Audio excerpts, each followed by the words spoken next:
Bonjour à tous, ravi de se retrouver en 2023 pour le premier événement de l'année, en compagnie Hello. Alexandre Brun, pardon, que j'écorche Ouais. pas ton prénom et ton nom, de Wine Marketer. Je laisse juste vous nous dire déjà dans un premier temps si vous nous entendez bien. Si Alex, tu peux aussi dire bonjour comme je t'ai coupé, Ouais. pour voir si Hello, tout le monde hello. t'entend. Et je vous fais Ok, un petit bonjour coucou dans le Walid. chat. Ouais, au top. Ravi, donc vous l'avez compris, aujourd'hui on va parler de cold emailing avec Alexandre, qui est un des meilleurs sur le sujet, qui travaille pour des Voilà. belles sociétés, des belles startups. Là, je commence à avoir la Spendesk, pression Hello dès le Work, début. c'est ça? Ouais, Bah j'ai oui, vu une petite forcément. slide où j'ai mis quelques refs et tout. Ouais, tu me mets la Ok, pression dès le début, quoi. Il va falloir tenir du coup la réputation. forcément, exactement. Donc on avait déjà fait un premier événement avec Alexandre il y a quelques temps. Et il y a des éléments qui pourront paraître comme de la redite parce que ce qu'il avait dit la première fois n'était pas des bêtises. Donc forcément, il y a des choses qui reviennent. Mais il y a aussi des choses qui vont être nouvelles, notamment avec une toute nouvelle séquence qui va être propre, qui va être sur le sujet de Faro, c'est ça, Alexandre? Ouais, C'est on a Faro pris que tu auras pris? le cas de Faro. Et parce que la Ok, dernière fois, on s'était arrêté sur uniquement le premier message. Mais du coup, quand on fait de la prospection, c'est pas forcément avec une seule touche que tu arrives à obtenir des résultats. Donc, il y a ok. aussi la question de comment je gère mes relances et qu'est-ce que j'envoie après mon premier mail. Donc, on verra ça du coup à la fin. Et c'est complètement inédit puisqu'on l'avait pas fait la dernière fois. Ouais, et l'idée, c'était pas de me faire une séquence gratuite pour moi, c'était pas ça.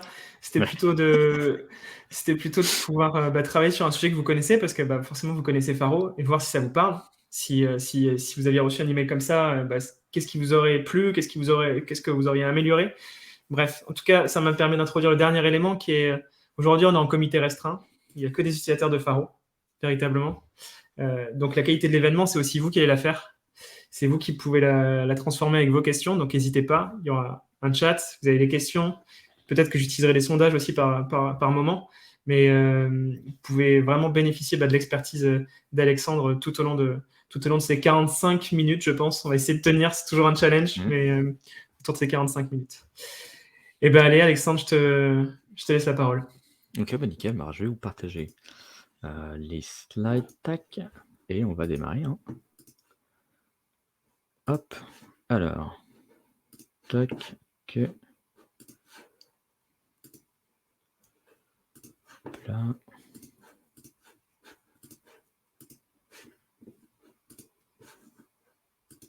Ok, là, normalement, vous voyez mon écran là ou vous voyez pas mon écran là? Ouais, c'est bon, c'est tout bon, ça charge. Merde. Attends, ça m'a réenlevé. On voit même ton Non. Mac.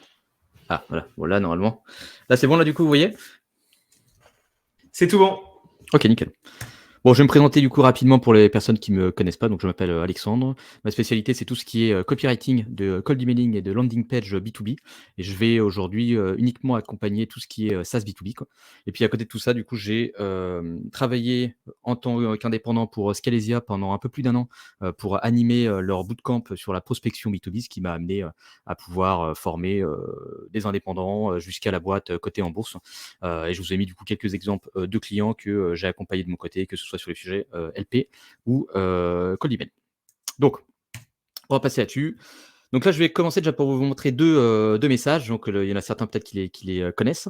Et je vais vous demander, du coup, qu'est-ce que vous pensez déjà dans un premier temps de ce premier message. Donc ça, c'est un message qui m'a été envoyé sur LinkedIn par un responsable commercial. Donc, vous voyez déjà que je ne m'appelle pas Pierre, je m'appelle Alexandre. Donc, déjà ça démarre pas très bien, quoi. Mais du coup, pour vous faire un petit peu participer, dites-moi un petit peu ce que vous pensez de ce premier message. Qu'est-ce que ça vous évoque si vous receviez quelque chose comme ça demain dans votre inbox LinkedIn. Ilyes, il nous dit tout faux. Déjà, pour une fois, c'est pas faux. T'avais vraiment mis responsable commercial en premier, c'est ça? C'est l'objet même? Ouais, non, ça, c'est pas un mail, c'était un message LinkedIn. Ok. Du Ah coup, oui. j'ai caché le nom, etc. de la Ouais. personne pour, voilà, pour quand même respecter. Mais du coup, j'ai juste laissé le job title. Ouais, ouais. On nous dit que personne répond en fait. Donc Personne ils répond vont à là-dessus. une étape supplémentaire par rapport à toi. Ah, il y a quand même Adrien qui répond pas, et Eric qui lui ne le lit même pas. Ah, Donc effectivement, ça va pas plus loin. Le tunnel s'arrête assez vite. voilà. Donc là, du coup, premier exemple de message. Et là, en voici maintenant un second. Donc là, pareil, toujours dans du contexte LinkedIn. Et du coup, là, on a un message qui est un petit peu plus long, quoi. Donc pareil, j'ai caché le nom de la personne, etc. Comme ça, il n'y a pas de souci derrière. Et le nom des boîtes, c'est pour ça qu'il y a des blancs dans le texte. Donc je vous laisse un petit peu l'explorer et me dire un petit peu ce que vous en pensez, quoi. Ouais. C'est bien long, hein. Ouais, je laisse, il y a Théophile et Elodie qui sont en train de taper. 100% non sur le deuxième message pour Clara. Théophile nous dit qu'il parle trop de lui, effectivement. Ouais. Ouais. Bah, Assez long justement, et pas adapté pour Elodie. Ouais. si on dit 100% non, du coup, ce serait donc il y a la longueur, le fait que la personne reste très focus sur elle-même, ou en tout cas sur son produit, quoi. Est-ce que vous voyez vous d'autres choses là-dedans qui vous sautent un petit peu aux yeux et que vous avez peut-être aussi remarqué sur le premier message? Moi déjà, je saurais pas sur quoi me concentrer en fait sur ce message. Il y a vraiment énormément de choses. J'ai l'impression Mmh. d'être sur une brochure mal faite. Pourtant, c'est pas en soi, c'est pas très, très, long, mais c'est vrai que on a le sentiment d'avoir beaucoup de trucs parce qu'il y a beaucoup d'idées dedans, quoi. On nous parle de, pour Elodie, il n'y a pas de personnalisation non plus. Il y a un problème de police, effectivement. Là, c'est Mmh. c'est assez criant aussi. On le voit bien. Donc, ces modifications de police qui font tout de suite assez commerciales. Et aucune empathie pour Noémie. Pas d'insight, pas d'utilisation d'éléments de personnalisation. Je pense qu'on le retrouve encore comme Mmh. idée. Bah, vous avez déjà trouvé quelques, éléments là-dessus. Là, les 2 messages que je vous ai montrés, on va associer du coup ces messages-là aujourd'hui à du spam, même si en réalité ce n'est pas du vrai spam. Sauf qu'aujourd'hui la pression commerciale elle est tellement forte sur nos prospects que la barrière à l'entrée et les exigences des prospects en face, sont de plus en plus élevées. Parce que ce qui va, amener un message à être considéré comme un spam, c'est ce qu'on reçoit en masse, tout au long de la journée, quoi. Donc ça peut-être qu'il y a quelques années, ce genre de truc pouvait passer et ça pouvait faire le job. Aujourd'hui, le niveau, il augmente de plus en plus d'un point de vue, copywriting dans tout ce qui est, cold emailing, ou bien même prospection, sur LinkedIn. Du coup, on peut plus se contenter de faire ce qui marchait, il y a 3 ans. On est obligé d'aller plus loin pour pouvoir sortir du lot et amener notre prospect à interagir avec nous, quoi. Donc C'est là, je ça vais qui est, rebondir. c'est ça qui Ouais, est vas-y. intéressant sur le sujet parce qu'on peut se dire que pour cette personne, on peut avoir une parfaite segmentation. Mmh. Vraiment avoir très bien fonctionné, avoir l'ensemble des données qu'il faut sur cette personne. Mais derrière, si on n'a pas le bon angle, en tout cas qu'on a un angle qui est trop, qui reprend tous les défauts que vous avez pu évoquer sur le chat, en fait, on est en train de couper sa campagne. Donc, il y a vraiment chacune des étapes qui est à respecter, quoi. Ouais, il y a les 2 choses, mais du coup, on va essayer de voir comment vous pouvez articuler ces choses-là, notamment sur la fin, avec la séquence exemple, qui va vous permettre de voir comment on va pouvoir, lier segmentation avec le copywriting. Et là, il y a plusieurs choses sur lesquelles je vais rebondir du coup, là-dessus. C'est que dans un premier temps, vous voyez que le problème numéro un de ces messages-là, c'est que ce sont du coup des personnes qui sont complètement inconnues pour moi. C'est-à-dire je ne sais pas, qui elles sont, on n'a jamais échangé jusqu'à maintenant. Donc elles débarquent et j'ai zéro contexte sur, vous êtes qui, c'est qui votre boîte et cetera. Donc ça, c'est le premier point, quoi.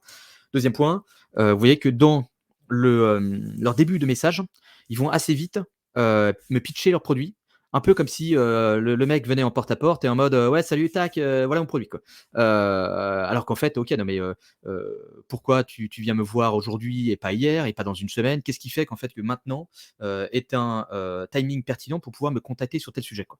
Et là, vous voyez qu'en fait dans les messages, il y a rien qui me montre que, la personne m'envoie ce message-là sur cet instant précis parce qu'il y a quelque chose peut-être qu'elle a remarqué sur moi ou quelque chose qui s'est passé qui, peut m'amener à finalement mieux raisonner avec son message, quoi. Donc ça, c'est le 2e point qui peut donner le sentiment, que c'est un message du coup de spam, un message de prospection qui pousse pas trop, loin, les choses. Le 3e point, c'est que vous voyez qu'aussi dans leur tono de phrase, notamment sur la fin, je vais avoir très peu d'options de sortie parce qu'ils vont me dire, par exemple, le 2e message que je vous ai montré, toutes les portes de sortie, c'est: t'es intéressé mais pas tout de suite, tu intéressé quand même».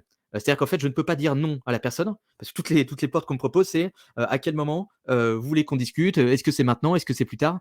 Et donc en fait, ils ne me laissent pas, le choix de dire: «Bah non, en fait, je ne suis pas intéressé», et ne part pas forcément de l'idée que je suis forcément intéressé par rapport à ce que tu me proposes, quoi. Donc là, vous voyez qu'ils essayent déjà de m'enfermer dès le premier message avec, 0 porte de sortie, quoi. Et le dernier point, c'est que du coup, comme j'ai 0 porte de sortie, leur demande est souvent très engageante parce qu'ils vont, me demander immédiatement: «Tiens, est-ce que vous avez 15 minutes pour échanger? Est-ce qu'on peut se prendre une visio, d'1 heure pour que je vous présente machin truc et cetera». Sauf que, vous vous rendez compte que, quand vous contactez des cibles, qui sont habitués à se faire prospecter, si, la personne en face passe son temps à répondre oui à tous ces trucs-là, elle passe sa semaine, dans des meetings, random, qui n'ont rien d'intéressant pour elle, et elle peut plus, bosser à côté sur ses vrais sujets, quoi. Du coup, vous voyez que ces demandes-là sont un peu, hors contexte par rapport, à la personne qu'on va contacter parce qu'elles sont beaucoup trop fortes, par rapport, au message que la personne a pu m'envoyer. C'est-à-dire qu'il y a trop peu d'éléments qui peut m'amener à me dire: «OK, bah, ça peut être intéressant que, je passe 30 minutes avec vous alors qu'on se connaît pas, alors que je ne sais pas d'où vous sortez, je ne sais pas pourquoi vous me contactez aujourd'hui spécifiquement sur ce point-là, quoi». Et donc si on fait un petit parallèle par rapport à la réalité, parce que ça va être un élément important et on va en reparler juste après, quoi. C'est comme si moi dans la rue ou même, quelqu'un d'autre, hein, ça peut être une femme ou un homme, on croise quelqu'un qui nous plaît bien dans la rue, je vais, aller voir cette personne-là et je vais lui sortir un truc comme ça: «Salut, tu me plais et je plais à toutes les femmes», parce que forcément j'intéresse tout le monde, donc j'ai pas besoin de te proposer des portes de sortie. Du coup, ce que je te propose, c'est qu'on se marie rapidement. Quand serais-tu disponible la semaine prochaine, pour notre rendez-vous à la mairie, quoi? Donc ça, vous voyez que ça vous paraît un peu aberrant quand on fait le parallèle comme ça avec la réalité, quoi. Sauf qu'il ne faut pas oublier que, la relation commerciale, avant d'être commerciale, c'est avant tout une relation humaine. Donc ce qu'on ne ferait pas dans la réalité, il ne faut pas forcément le reproduire dans une relation commerciale, parce qu'en fait, les codes sont les mêmes, c'est juste que la finalité ne va pas forcément, être identique, par rapport à la réalité et une relation commerciale, quoi. Donc si je ce type de démarche dans la réalité, voilà un petit peu ce qui va se passer. C'est-à-dire que je vais, me faire taper dessus, par les gens en face parce qu'ils vont se sentir peut-être harcelés avec, mes demandes farfelues, quoi. Et du coup, résultat en prospection, qu'est-ce qui se passe? Bah, il se passe ce genre de choses, c'est-à-dire qu'on va obtenir, des résultats assez faibles avec des taux d'ouverture qui sont pas forcément très élevés, des taux de clics qui vont être assez bas et surtout des taux de réponse qui vont être aussi assez faibles, étant donné que du coup, dans, un contexte de prospection par email, c'est beaucoup plus facile pour les gens d'ignorer, votre demande par rapport à la réalité. C'est-à-dire que si je vais voir quelqu'un dans la rue, il y a des probabilités pour que la personne me dise: «Non, arrêtez de me harceler, merci, au revoir». Alors que par email, en fait, c'est les personnes sont derrière leur ordinateur, donc elles ont beaucoup plus de facilité à ignorer votre message, à ne pas vous répondre, et du coup, bah, résultat, on se retrouve avec, des séquences de prospection qui ne performent pas, énormément, quoi. Et vous voyez qu'en fait, le 3 que je viens de vous montrer, le 3 de réponse, ça correspond un petit peu à ce qu'on a sur cette pyramide-là, c'est-à-dire, 3 de gens, qui sont prêts à acheter sur un marché, quoi. Donc ça, c'est une petite pyramide, en fait, qui vous montre que sur un marché, il y a uniquement 3 des prospects en moyenne qui vont être suffisamment chauds pour connecter avec une proposition très engageante. C'est-à-dire que, quand vous faites, en fait, de la masse en cold emailing, il y a forcément des gens qui vont vous répondre, qui vont dire: «Ah bah ça tombe bien, Alexis, vous me contactez là-dessus, mais on en a justement parlé la semaine dernière avec mon équipe, machin, blablabla et cetera et on cherchait justement un outil là-dessus, quoi». Sauf qu'en fait, pour aller trouver ces 3 là, moi je suis obligé, d'aller spammer, tout le reste de mon marché. C'est-à-dire toutes les personnes qui potentiellement auraient pu, susciter un intérêt par rapport à ma solution, quoi. Mais comme je leur propose pas le bon parcours, ils vont se sentir agressés par rapport à ce que je fais et du coup, ça va avoir pas mal d'impact, sur ma prospection par la suite, quoi. Alors vous dites-moi si je vais trop vite, s'il y a des trucs qui sont pas clairs pour vous et cetera, donc hésitez pas à me couper ou Alexis à me couper s'il y a des choses sur lesquelles vous voulez qu'on revienne. Je crois que ça suit. Pour le moment, j'ai pas de questions et tout le monde est à l'écoute. Adrien nous dit que c'est très clair. Donc, très bien. Je crois que tu rentres bien dans le sujet. Ah bon, bah, Aurélien impeccable. aussi, c'est nickel. Bah, du coup Alors, j'ai juste une question ah, d'Emma. Que peut-on dire à la place pour moi enfermer le prospect? À la bah, place c'est de justement, proposition de rendez-vous call ou arriver à ouvrir la discussion. on va en parler juste après ça, comme ça vous allez voir qu'il y a une petite subtilité, mais qui va, changer un petit peu la donne par rapport, à ce qu'on va, proposer, dans nos messages de prospection. Ok.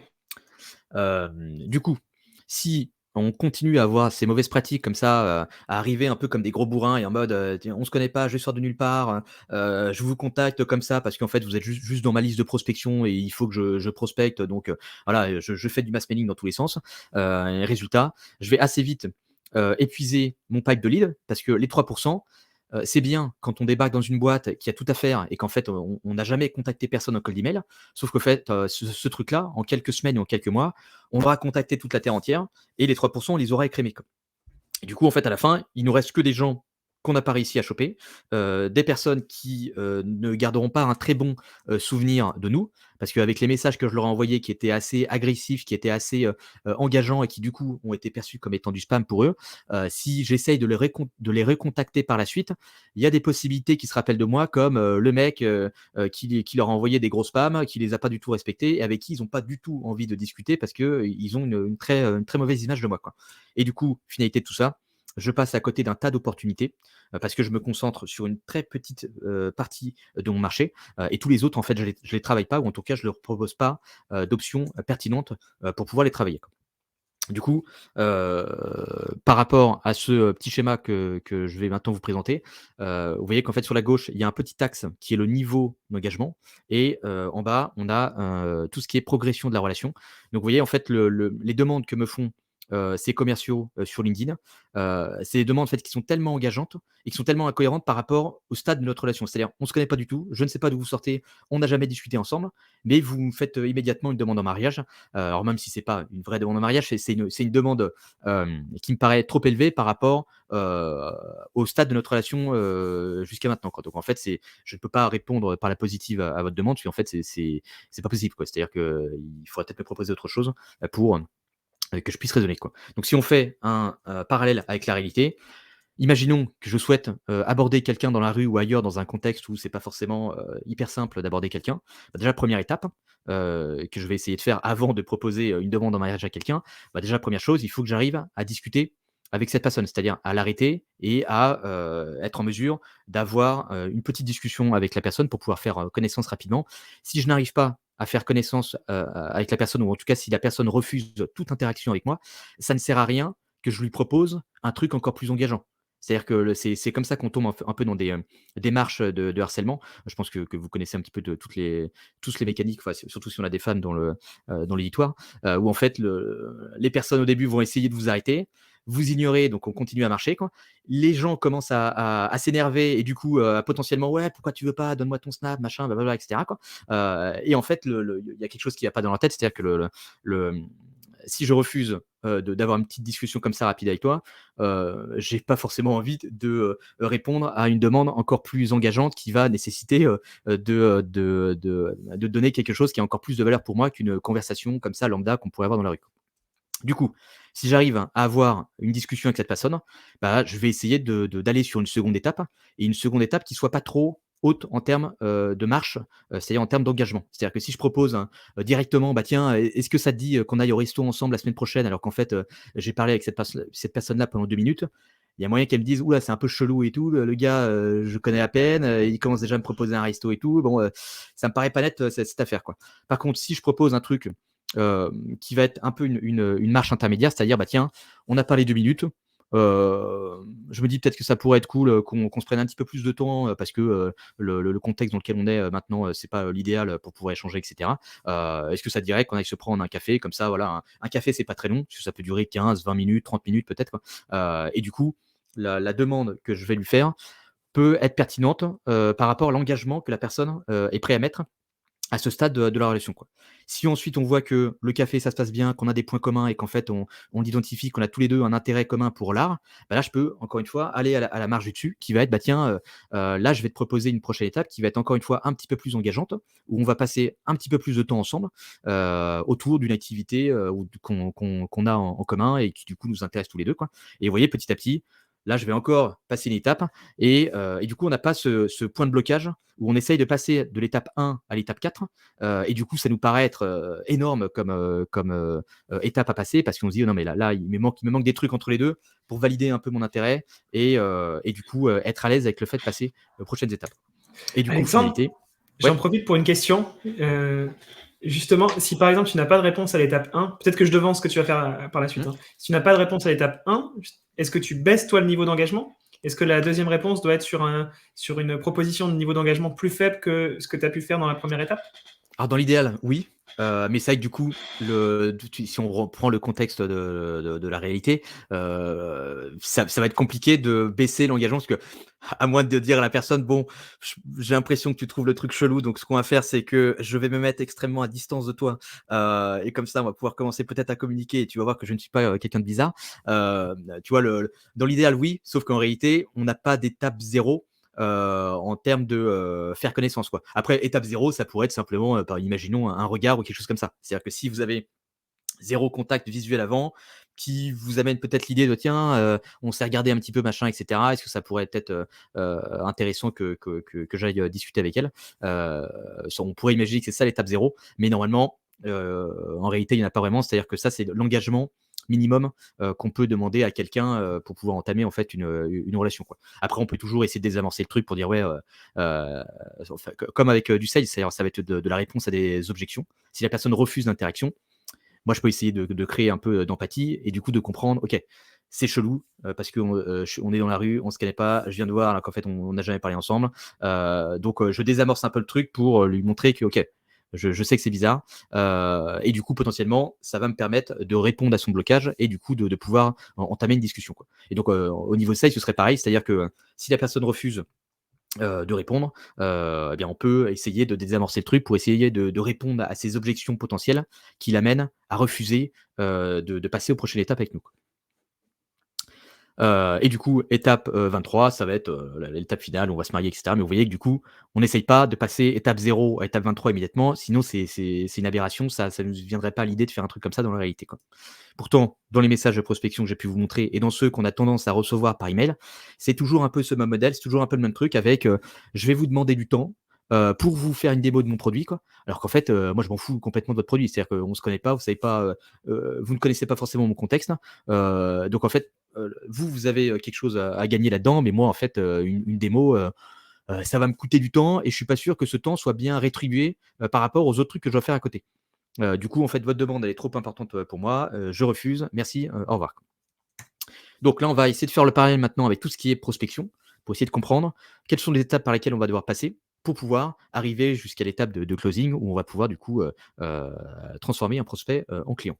Donc déjà, pour vous, dans tout ce qui est cold emailing, donc que ce soit par email, mais aussi sur LinkedIn, pour vous, l'engagement numéro un, c'est-à-dire l'engagement minimum qu'on va pouvoir réclamer au prospect, quel est-il pour vous, quoi? C'est-à-dire qu'est-ce qu'on attend du prospect comme vraiment engagement minimum pour essayer d'entamer quelque chose? Ah, on va voir si on. Noémie est en train de taper.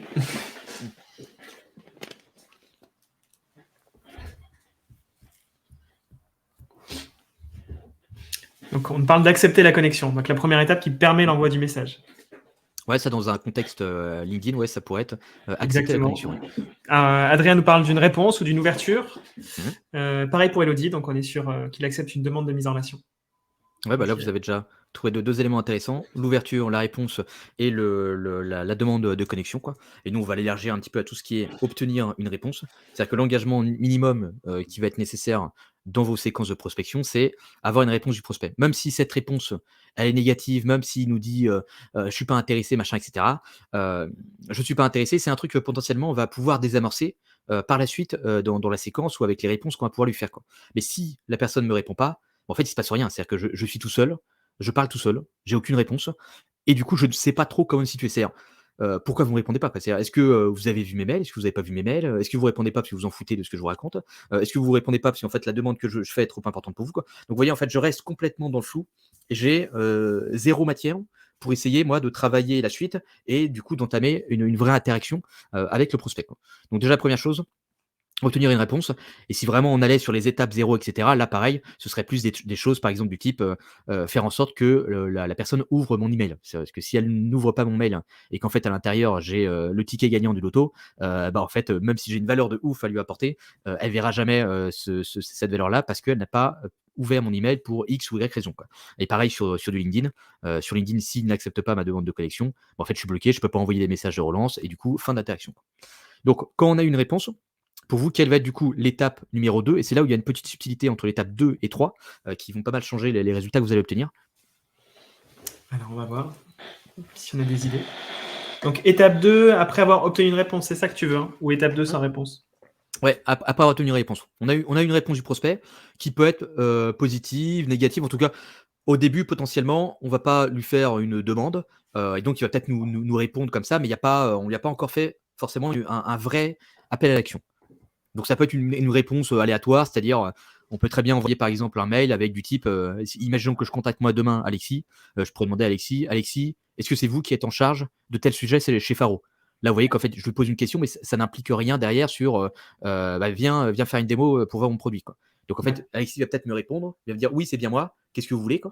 Et là, en fait, bah, il va falloir que je l'amène à une prochaine étape hein, pour aller plus loin avec Alexis, quoi. Ouais. Ouais.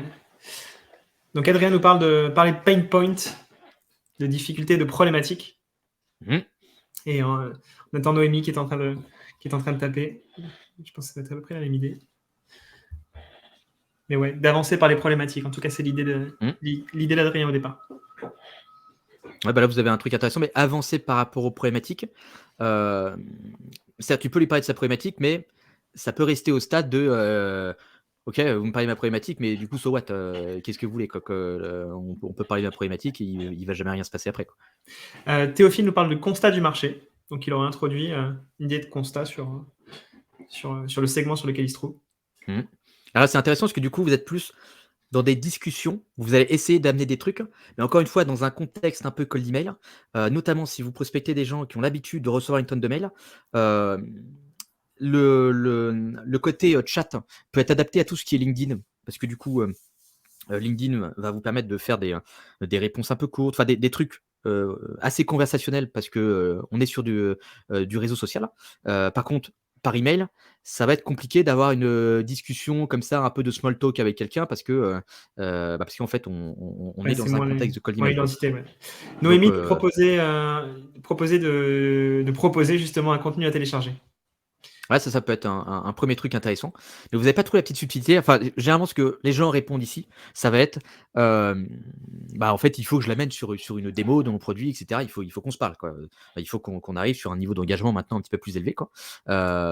Mais en réalité, on va amener notre prospect, à échanger avec nous, parce que c'est ça qu'on veut maintenant, c'est: «Je veux passer du stade, on est en train de s'envoyer vite fait des mails comme ça et en fait, on se connaît pas vraiment parce qu'on n'a pas vraiment encore réellement échangé, on s'est pas vu de visu en visio et cetera. Donc on n'a pas vraiment encore créé une base de relation. Là, on est encore un peu 2 inconnus qui s'envoient des trucs, sur LinkedIn ou bien par email, quoi.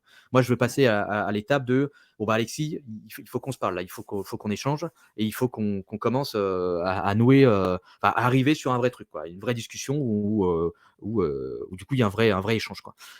Mais pour attirer des prospects heu qui sont pas ultra chauds, c'est-à-dire qui ne sont pas dans les 3. Si je propose des démos à tout le monde, ça va pas, connecter avec tout le monde. Parce que en fait, je vais vous prendre un exemple un peu bateau que peut-être que vous connaissez si vous, vivez dans des grandes villes. Hem, les agences immobilières, par exemple, dans les grandes villes, ont tendance à faire beaucoup de flyers dans les boîtes aux lettres pour, nous amener, à vendre nos biens, machin et cetera, et les mettre dans leur agence. Et il y en a certains qui vont parfois essayer d'avoir, des démarches un petit peu différentes, parce que possiblement, moi je ne suis pas vendeur sur le marché, donc en fait ça m'intéresse pas, de vendre mon truc. Mais peut-être que ça pourrait m'intéresser d'avoir une estimation de mon bien pour voir un petit peu, en réalité pour combien je pourrais le vendre et cetera. Et donc souvent dans ces flyers là, ils vont essayer de vous proposer un peu une étape intermédiaire où, ils vont vous dire: «Bah tiens, bah en fait, invitez-nous, chez vous et derrière on va pouvoir faire une estimation pour que vous puissiez voir, la valeur de votre bien par rapport, au marché actuel et cetera. Comme ça vous donnera une idée et ça vous permettra, voilà, de repartir avec ces informations-là, quoi. Donc là, vous voyez qu'en fait ici, même si je ne suis pas vendeur sur l'instant T, le la proposition de rendez-vous qui m'est faite peut être intéressant parce que je me dis: «Ouais, ça peut être intéressant quand même parce que je vais en retirer une valeur, par rapport à ma situation actuelle». C'est-à-dire que la valeur que je vais en retirer, c'est de connaître, la valeur de mon bien, quoi. Et nous, on veut faire du coup pareil en prospection. C'est-à-dire qu'il faut essayer de proposer un genre de rendez-vous intermédiaire pour montrer au prospect, même si tu es pas intéressé par mon produit derrière, pour avoir une démo et cetera, là, ce que je te propose, c'est tellement intéressant par rapport à ta situation que tu ne peux pas vraiment dire non, quoi. C'est-à-dire qu'on ne veut pas lui proposer une option où la personne va pouvoir se dire: «Ouais, non, en fait, ça m'intéresse pas parce que, c'est une démo, c'est un truc de vente et cetera», quoi. Il faut lui proposer un genre d'offre, enfin de proposition de rendez-vous, irrésistible où la personne peut pas justifier son non. Parce qu'en fait, dans tous les cas, il est gagnant. C'est-à-dire, dans le meilleur des cas, votre produit est incroyable, j'ai envie d'en savoir plus, et du coup, j'aimerais bien bosser avec vous. Dans le pire des cas, je m'en fous de votre produit, mais la valeur que vous m'avez apportée dans ce rendez-vous, justifie le temps qu'on aura passé ensemble, quoi. Donc c'est là où je vous montrerai un petit peu les subtilités là-dessus. Je sais pas si vous arrivez à le comprendre, mais en gros, là, on veut avoir un genre de rendez-vous non commercial où on va se positionner comme étant un vrai, provider de valeur à notre prospect, même s'il n'est pas intéressé par notre produit, quoi. Par exemple, Ça, dans un compte. Ouais, vas-y. tu peux aussi te le permettre en fonction même sur des petits paniers, ou c'est quelque chose que tu peux mettre en place que sur Bah, sur des sur gros des, paniers. ça c'est plus, pour vous par rapport, de toute façon si tu fais du cold email, petit panier, ça peut être un peu compliqué parce que tu vas pas forcément, pouvoir échanger avec eux, en visio, parce que ça va te demander trop d'investissement par rapport, à la rentabilité derrière, d'un abonnement et cetera. Mais tu peux toujours le tourner un peu de manière différente. Par exemple, aujourd'hui, on fait ce webinar. imaginons que Alexis ait prospecté des nouvelles personnes pour Faro, etc.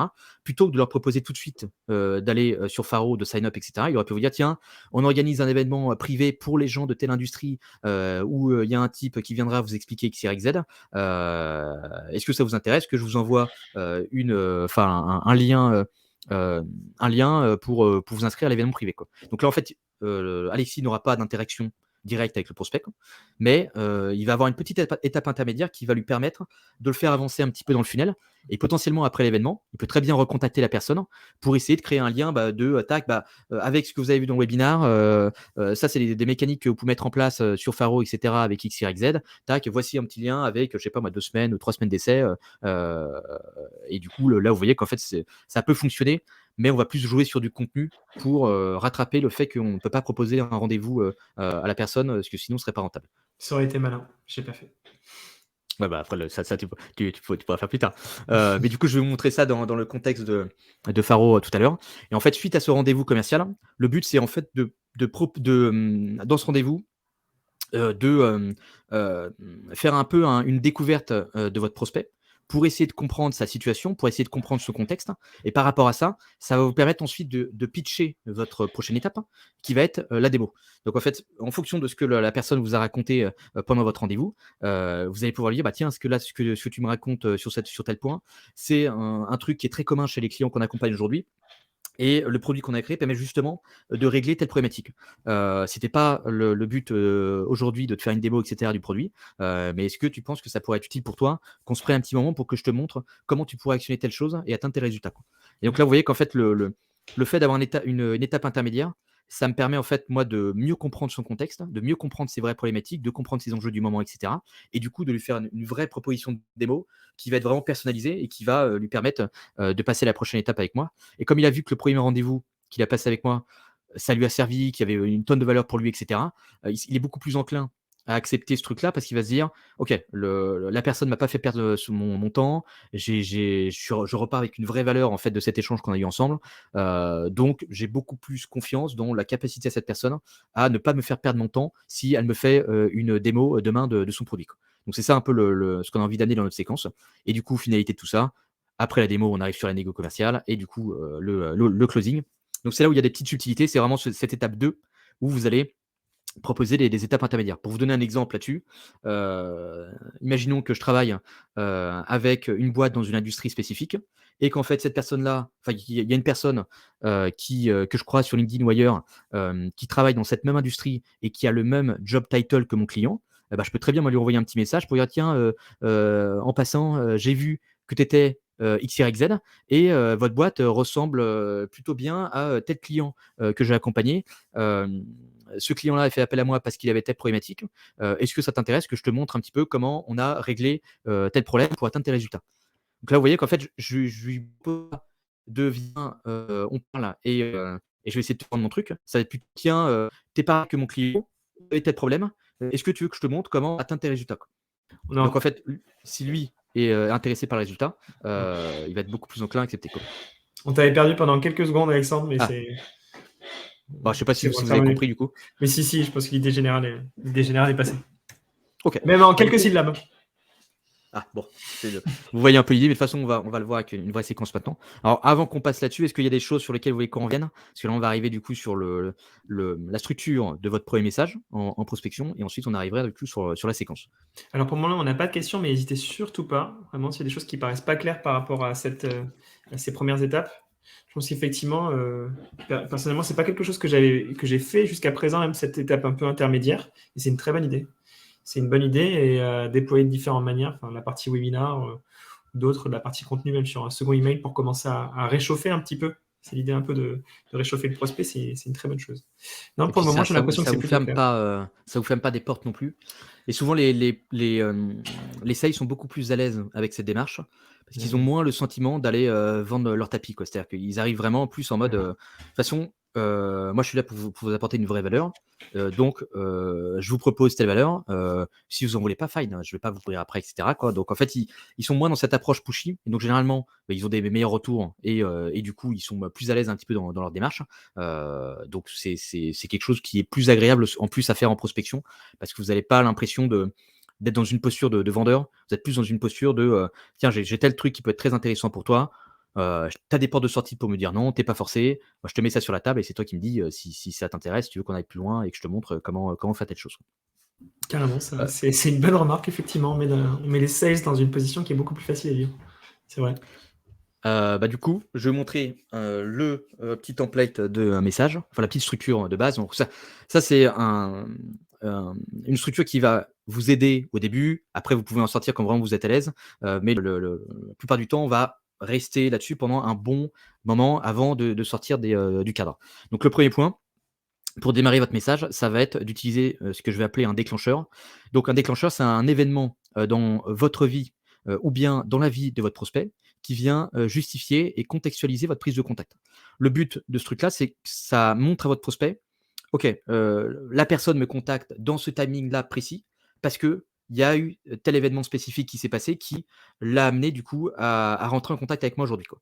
Alors que les messages de prospection classiques, généralement, ils vont démarrer direct par, «En tant que machin, vous avez tel problème» et cetera, quoi. Où en fait, tout de suite, on sent la prospection parce qu'il y a rien qui nous montre, heu, ou qui nous donne une raison de pourquoi tu me contactes moi, pourquoi tu me contactes maintenant, et du coup, en quoi ton message n'est pas un truc automatisé, envoyé en masse à plein de gens, quoi. Donc ça, c'est assez important. On essaye d'avoir un déclencheur qui soit précis et qui nous amène à pouvoir contacter nos prospects au bon moment parce qu'il y a peut-être un truc, par exemple, ça peut être des levées de fonds, enfin, ça, c'est des trucs assez classiques, ça peut être des nouveaux recrutements, ça peut être une personne qui a liké un post LinkedIn, par exemple, ça peut être un changement de boîte aussi, enfin, pas mal de trucs, et ça peut être aussi des trucs aussi de votre côté, hein.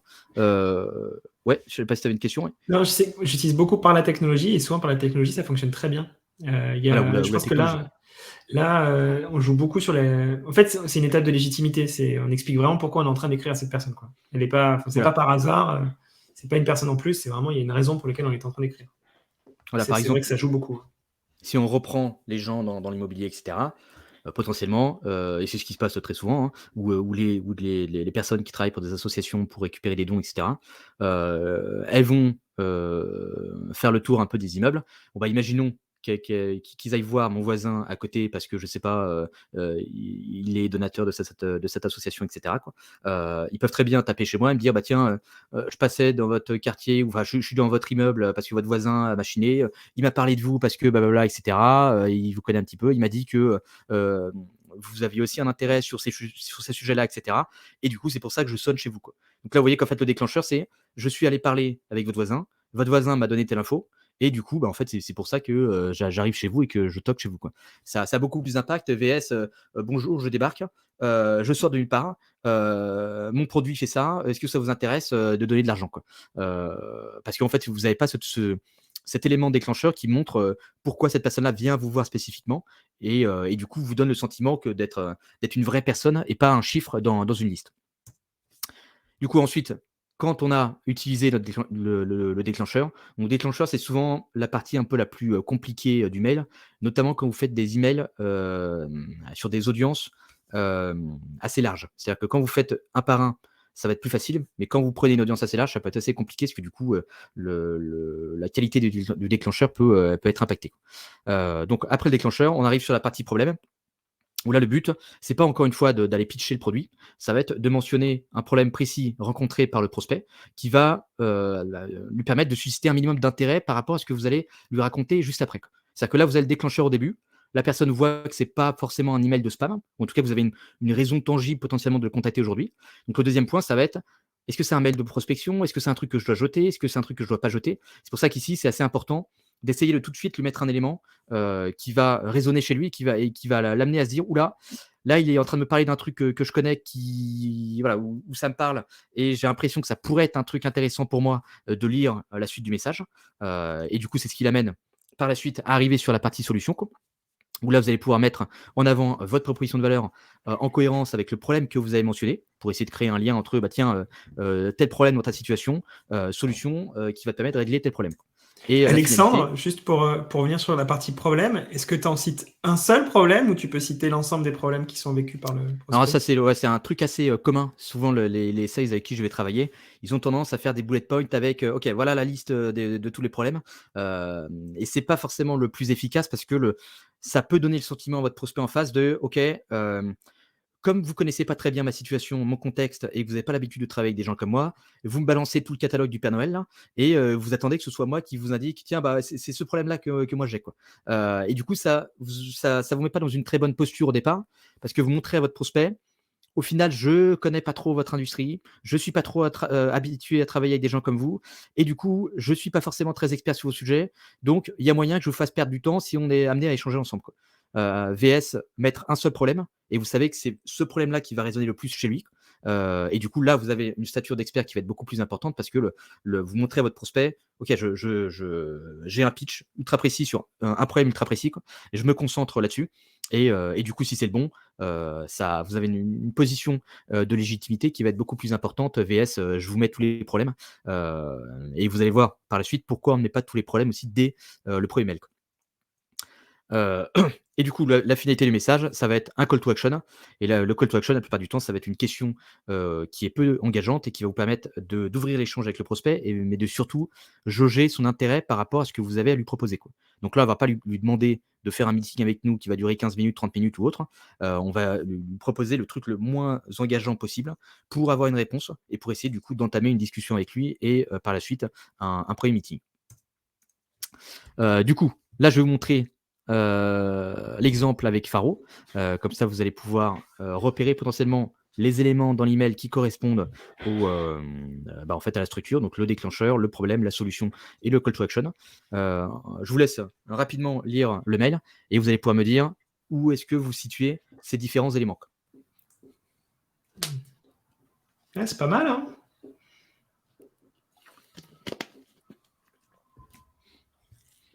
Bah, tu me diras si c'est pertinent dans votre situation, Alexis, ou bien si je vais aller à côté de la plaque dans les trucs que je raconte. Bah écoute, ouais, je pense que c'est facile aussi pour les gens à le dire parce que c'est eux qui sont censés le recevoir. Donc, je pense que l'accroche, j'utilise aussi cette partie-là sur le recrutement, mais je pense que tu l'utilises mieux ici. C'est bien amené. Ouais, c'est bien fait. Mais dites-nous, je ne sais pas sur le chat, qu'est-ce que vous en pensez en tout cas de ces premiers points, notamment sur la partie déclencheur. C'est ça qui t'intéresse le plus, Alexandre? Ouais, sur la structure du message, est-ce que vous repérez les différents éléments sur les messages pour voir où est-ce que se situe chaque élément? Ouais. Donc je pense qu'on voit bien au départ, en tout cas, avec la partie déclencheur en fonction de l'offre d'emploi qui est ici. Perso, j'aime bien l'idée de tout de suite valoriser la personne. Montrer, en fait, ton offre, elle est bien, quoi. C'est toujours un petit peu compliqué en plus de faire des offres. Ça justifie aussi votre. Parce que ça peut paraître, maintenant, comme c'est beaucoup exploité les offres d'emploi, ça peut paraître bizarre le truc de tiens, j'ai vu que vous recrutiez 140 000 sales, etc. Ok, mais du coup, quel est le contexte qui t'a amené à voir que je recrutais 140 000 sales, quoi. Ouais, Du c'est coup, très c'est ça bien. qui va justifier votre déclencheur. C'est pour ça ici, en fait, le contexte, c'est on recrute aussi un SDR et du coup, on galérait à rédiger notre annonce et c'est ça qui nous a amené à regarder les offres d'emploi. Et du coup, en Ouais. regardant les offres d'emploi, je suis tombé sur la vôtre qui était ultra cool et du coup, en regardant la vôtre, j'ai vu tel truc. Donc là, vous voyez, en fait, ça paraît beaucoup plus légitime et crédible de sortir un truc comme ça, VS juste dire j'ai vu votre offre d'emploi, etc. Ok, mais pourquoi tu as vu mon offre d'emploi du coup? Parce qu'en fait, personne ne s'amuse toute la journée à regarder les offres d'emploi si tu ne cherches pas un job. Donc en fait, c'est pas cohérent d'utiliser cette excuse-là pour me contacter, quoi. Ouais, carrément. Non, c'est très malin. C'est très malin. Et effectivement, ça permet d'utiliser une info qui est classique. Enfin, classique. Tu peux l'obtenir assez facilement dans Faro maintenant. Mais effectivement, la tourner d'une manière complètement différente pour paraître très personnel. Vraiment, prospect par prospect, on peut arriver à se dire. Et Johan nous pose la question de l'objet. Quel objet tu aurais mis dans cet email? L'objet, ouais, c'est vrai que j'ai oublié de vous le screenshot, l'objet. L'objet, c'était question, offre SDR. Ou bien ça peut être question, annonce SDR. Donc là, pareil, c'est Question vrai que annonce l'objet, SDR. Ouais. je vous ai pas fait un truc là-dessus. Parce que c'est souvent un truc où les gens se prennent la tête, alors qu'il n'y a pas forcément trop besoin de se prendre la tête. La plupart du temps, vous allez limiter votre objet à des mots, un peu comme si vous étiez sur Google C'est-à-dire Google, on va essayer souvent de lui taper des mots, quoi, si on a l'impression que c'est un débile, alors qu'en fait, généralement, il marche mieux quand on lui fait des phrases. Mais du coup, on va lui mettre des mots-clés. Bah là, en fait, c'est un peu pareil, c'est-à-dire, ok, je dois résumer mon mail, ou en tout cas essayer de trouver un objet où en fait, je vais utiliser quelques mots-clés comme ça pour classifier mon mail. Et vous allez voir que dans vos emails personnels, c'est-à-dire quand vous contactez un collègue ou bien quelqu'un pour faire du réseau, des choses comme ça, ou bien un prospect, que vous faites quelque chose à la main, etc., ou un client même, vous allez voir qu'en fait, les objets que vous allez utiliser, la plupart du temps, ça va être des objets assez simples, assez succincts, sans fioritures. Et l'erreur qui est souvent faite en prospection, c'est qu'on se dit, OK, en prospection, il faut que je vende, il faut que du coup, je fasse un truc sexy, machin, etc. Et du coup, je vais commencer à faire n'importe quoi avec mon objet, c'est-à-dire à mettre des emojis, mettre des trucs, des phrases, des machins et tout, enfin des trucs en fait qui paraissent pas du tout naturels et qu'on va associer à de l'email marketing, c'est-à-dire à des emails de newsletter, parce que ça, c'est ce qu'on va faire plutôt en newsletter, quoi. Donc, quand vous faites de la prospection, il vaut mieux pas utiliser des emojis, il vaut mieux pas trop mettre en forme vos objets avec des majuscules partout, etc. Il faut faire un truc qui donne le sentiment que c'est un petit peu fait à l'arrache. Même parfois, vous pouvez tester, vous pouvez faire exprès une erreur dans votre objet pour donner le sentiment de si le mec il a fait une erreur dans son truc comme ça, forcément c'est que c'est fait à la main, quoi. Alors qu'en fait c'est pas forcément fait à la main, mais parce que sinon on n'aurait pas laissé passer un truc comme ça, quoi. Mais du coup en fait faut vraiment se mettre dans cette posture de ok, dans la réalité en fait je ne peux pas passer 40 minutes à écrire un mail. Donc imaginons que je suis dans le métro, je suis dans une pause café, etc., un truc comme ça, je vais écrire mon truc très rapidement. Donc je ne veux pas réfléchir 108 ans à mon objet. Donc je vais mettre les premiers mots un peu qui me viennent en tête, et ça va être souvent des petits mots-clés comme ça, un peu aléatoires. Et du coup, ça va donner le sentiment que votre mail est un email personnel, et du coup que c'est pas un truc de spam, que c'est peut-être un mail qui a été rédigé à la main et qui est important d'ouvrir parce qu'il y a peut-être une information clé à l'intérieur, quoi. Donc c'est pour ça sur l'objet, il ne faut pas forcément faire des trucs avec énormément de fioritures. Au contraire, il vaut mieux essayer de faire le truc plus simple, succinct possible, mais qui suscite quand même un minimum de curiosité par rapport à ce que vous avez raconté. C'est-à-dire Ouais, que c'est ça, c'est ça. si je mets question offre SDR, vous voyez que ça reste assez vague parce que, ok, je sais que c'est offre SDR, mais est-ce que c'est un mec qui postule? Est-ce que c'est je sais pas quoi? Pourquoi il me pose une question? Est-ce qu'il y a un truc qui me manque? Enfin, vous voyez, en fait, ça déclenche plein de questions dans la tête de votre prospect. Et du coup, la seule manière de pouvoir répondre à ces questions, c'est d'ouvrir le mail pour voir ce que ce type il est en train de me raconter, quoi. Potentiellement, il me raconte un truc important, donc il faut que je regarde. Alors que si je mets trop d'infos dans le mail, enfin dans l'objet, s'il arrive à trouver la réponse à sa question directement dans l'objet, c'est pas forcément une bonne chose parce qu'il peut ne pas être amené Ouais, du il coup à passe ouvrir pas à votre mail. l'étape, ouais. Il y avait deux points qui revenaient de la part d'Ilias et Philippe, mais sur lesquels je partage pas leur point de vue. Ils disaient que c'était difficile à scaler avec un email comme ça. Bah, en vrai, pas tant que ça. Pour avoir fait des campagnes sur la partie recrutement, bah là, par exemple, Alexandre, il a pris la partie SDR. Mais SDR, vous pouvez avoir, je sais pas, 200 sociétés qui vont chercher des SDR à un moment donné. Donc, c'est quelque chose que vous pouvez vraiment utiliser. Et ensuite, vous l'adaptez en fonction des... Enfin, là, c'est l'exemple des SDR. Donc, mais pour voir un petit peu le contexte, on pourrait très bien le faire sur des BDR, sur des commerciaux, sur des BizDev, sur plein de choses comme ça, et qui permettraient de jouer juste peut-être sur le nom du poste qui est recherché, vraiment ça, mais, et d'avoir quasiment 600, 700 prospects qui sont très bien sourcés chaque mois, et d'avoir le même template d'email hein, quasiment. Enfin, là, on pourrait vraiment quasiment fonctionner avec la même trame. Hein. Donc, je Parce que pense tu que peux c'est très quelque chose bien qui pourrait dire scaler. Ouais. que vous êtes en train de refaire vos offres d'emploi et que du coup, Carrément. il y a votre RH qui vous a envoyé cette annonce parce qu'elle a trouvé intéressante par rapport à telle structure. Et en fait, l'annonce, ça peut être tout et rien, quoi. Ça peut Ouais. être des trucs de marketing, des machins et tout, quoi. Donc, vous voyez, en fait, j'ai choisi celui-ci parce que c'est un truc qui, justement, peut scale. Même si dans la finalité, l'objectif, normalement, c'est pas de faire des grosses campagnes assez impersonnelles, quoi. Le but, c'est plus de créer des segments assez précis, quoi. Mais parfois, dès qu'on va essayer d'ajouter plusieurs interlocuteurs dans la séquence, ça peut vous amener des difficultés pour trouver des déclencheurs spécifiques parce que en fait, le déclencheur va être trop restreint en termes d'audience. Mais du coup, c'est mieux pour vous aussi parce que ça va vous permettre de créer une meilleure segmentation, d'être ultra précis dans ce que vous allez raconter et du coup, au final, d'avoir des meilleurs retours, quoi. Ouais. Donc, c'est pour ça qu'il faut bien faire ces calculs.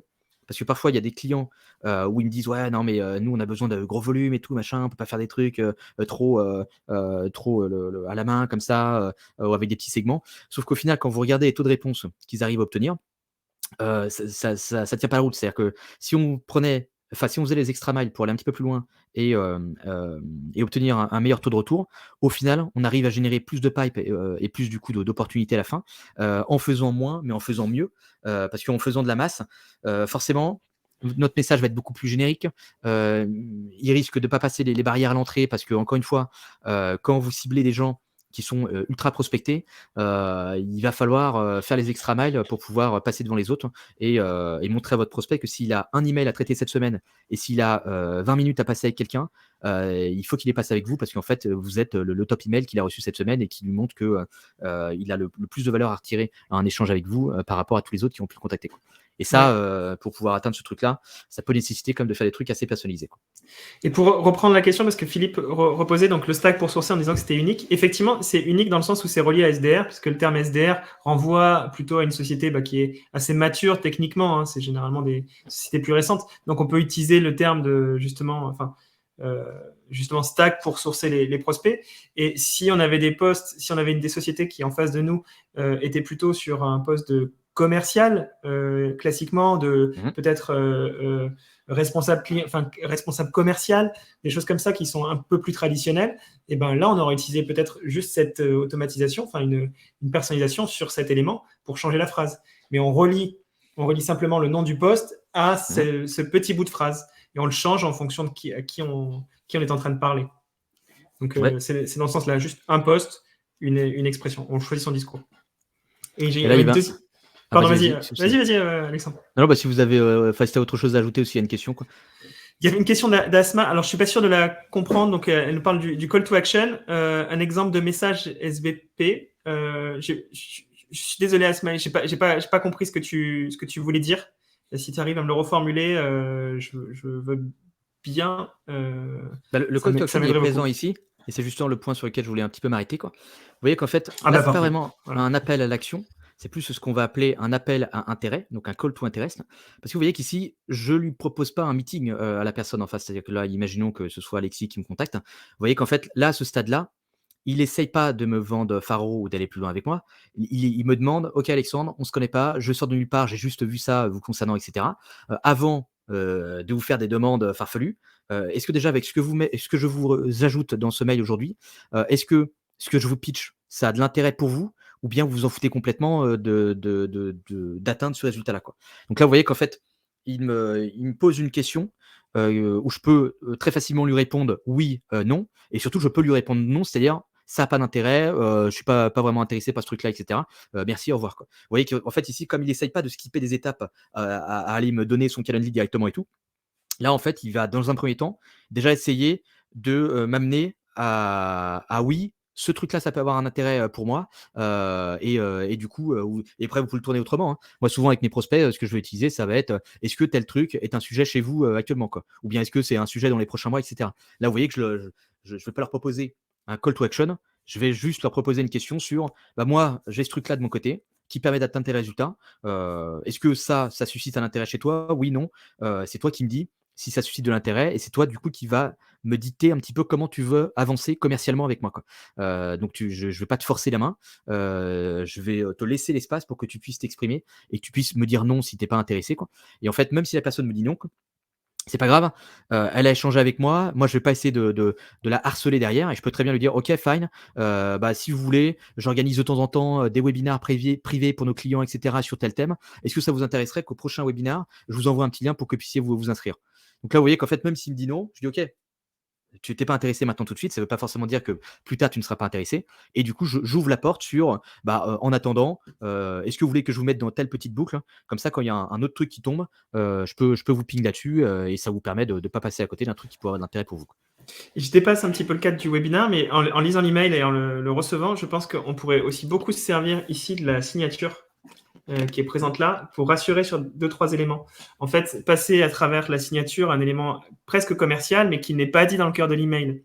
Typiquement, je sais pas, nous on était 3e meilleur outil grosse, par exemple, classement des outils grosses, on pourrait très bien l'utiliser dans la signature email ou rassurer par exemple sur le volume de clients ou présents directement ici. Donc, vous voyez, vous commencez à développer de l'intérêt. Donc, le call to interest dont parle Alexandre. Et en fait, derrière, on se dit, OK, bon, en fait, il y a plus de 500 clients qui sont présents chez eux. Ils sont bien classés. Ils ont été élus par d'autres personnes dans un classement. OK, bon, ça vaut peut-être le coup que, effectivement, je creuse, quoi. Il y a probablement quelque chose que je vais louper si j'y vais pas. Donc, on pourrait probablement encore jouer sur la preuve sociale ici. Et vous voyez du coup l'intérêt de cet email-là aussi, c'est que là, on ne fait pas des tartines dans tous les sens à vouloir trop en mettre, hein. Là, vous voyez, là, j'ai pris un screen sur mon iPhone mini, donc c'est le format d'iPhone le plus petit qui existe à ce jour. Et vous voyez qu'en fait, tout le mail passe sur mon téléphone, quoi.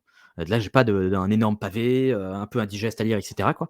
Donc, en termes d'engagement pour vos prospects, il ouvre, il peut lire d'une traite, il n'y a même pas besoin de scroller, il y a juste à cliquer, tac, reply, bim, oui, ça m'intéresse. Donc, vous voyez qu'en fait, par rapport à ce qu'on a d'habitude, ça vous change pas mal la donne, parce que là, vous avez une structure de message qui est assez bien adaptée à ce qu'on pourrait faire dans la vie de tous les jours. Et vous voyez qu'en fait, comme le message aussi, on va revenir dessus après, mais il est centré sur une seule chose. Il n'y a pas 140 000 idées dans mon email, quoi. C'est-à-dire que je ne vais pas essayer de tout lui raconter d'un coup. Je vais prendre un truc, étayer un petit peu cette idée-là et m'arrêter là-dessus, quoi. Je ne vais pas essayer de tout pitcher directement, quoi. Et la finalité, voilà, en plus, vous voyez l'objet, du coup, comme ça, vous pouvez voir comment était plutôt l'objet, quoi. Là, vous voyez la petite erreur que j'ai pu faire sur l'objet, c'est que potentiellement, offre, j'aurais pu le mettre en petit, enfin en petit, en minuscule, pour vraiment donner le sentiment de ça a été fait à la main, un petit peu à l'arrache, comme ça, vite fait, quoi. Et vous voyez que là, ce qui est intéressant quand vous utilisez un déclencheur spécifique, c'est que dans l'inbox de vos prospects, lui, il va avoir une petite preview de votre message. Et donc, il va voir la première ligne de votre message.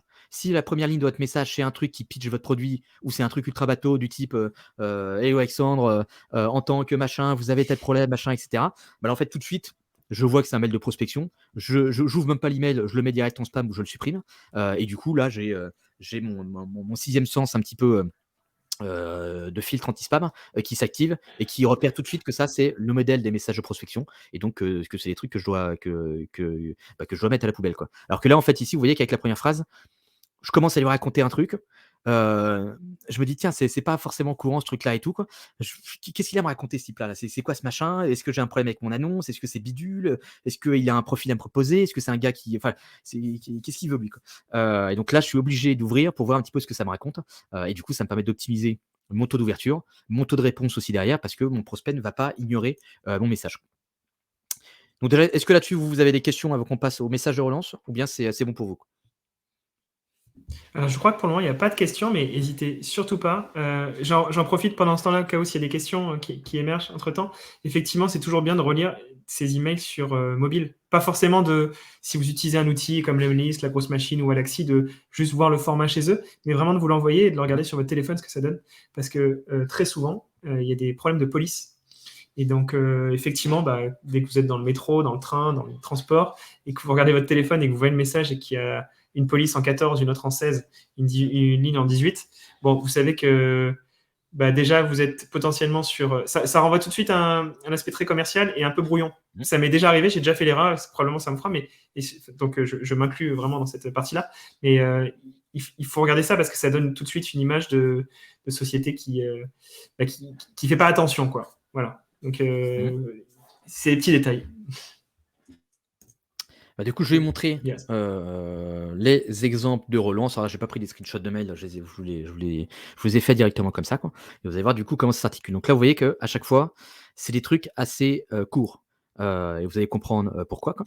Donc là, vous voyez qu'en fait, dans le premier mail, comme je cherche à faire des mails relativement courts, centrés autour d'une idée, l'erreur qui est faite de base quand on fait du sales en prospection, c'est qu'on a envie de balancer tout. On a envie de tout mettre en mode ok, attends, on sait jamais et tout.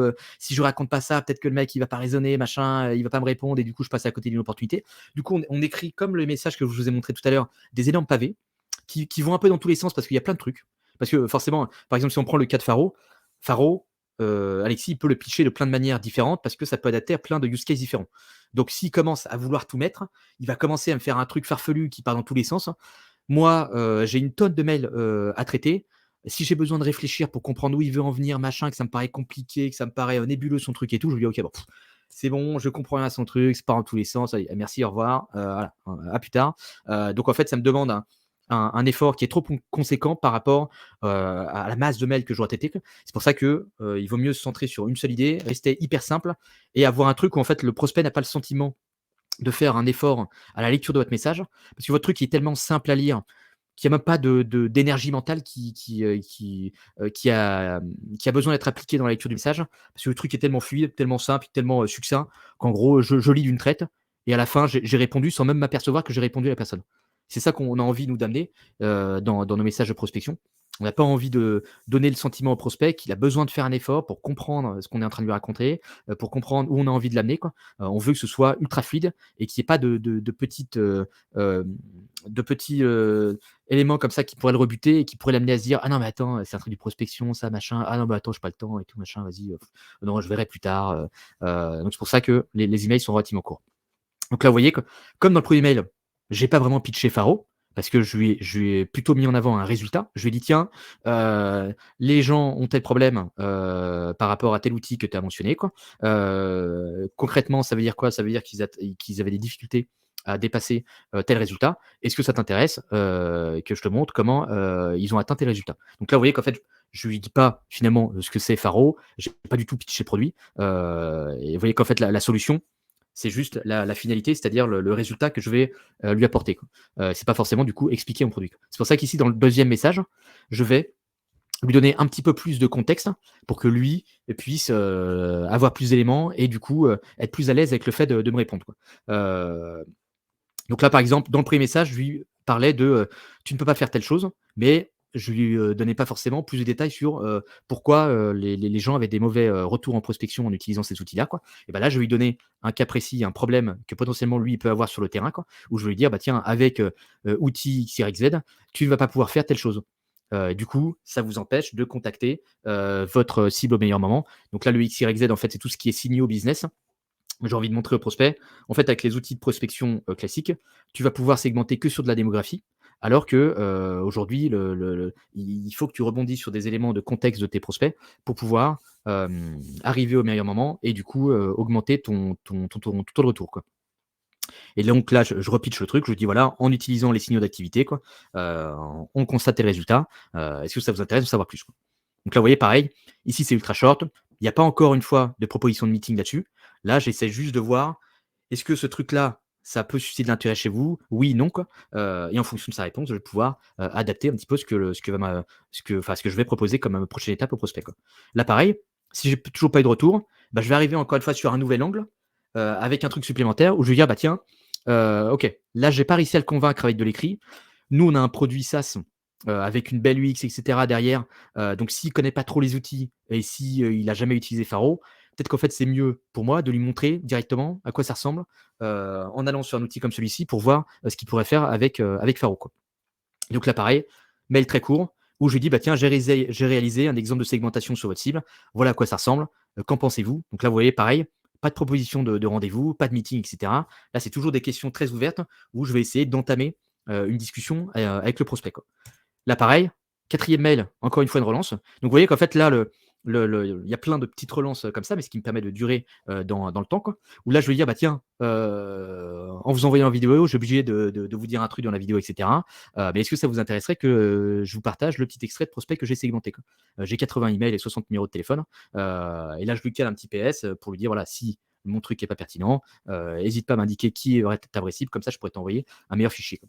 Et donc là, vous voyez pareil, je vais toujours essayer de tourner mes mails pour qu'il y voit une certaine valeur. Parce que même s'il n'est pas intéressé par Faro à ce stade-là, là, je lui dis, bah tiens, en passant, est-ce que finalement ça t'intéresserait pas que je te donne directement une liste de prospects là, que tu peux aller travailler dès demain, qui sont chauds et qui du coup potentiellement sont plus susceptibles de répondre à la positive au message que tu veux leur envoyer, quoi.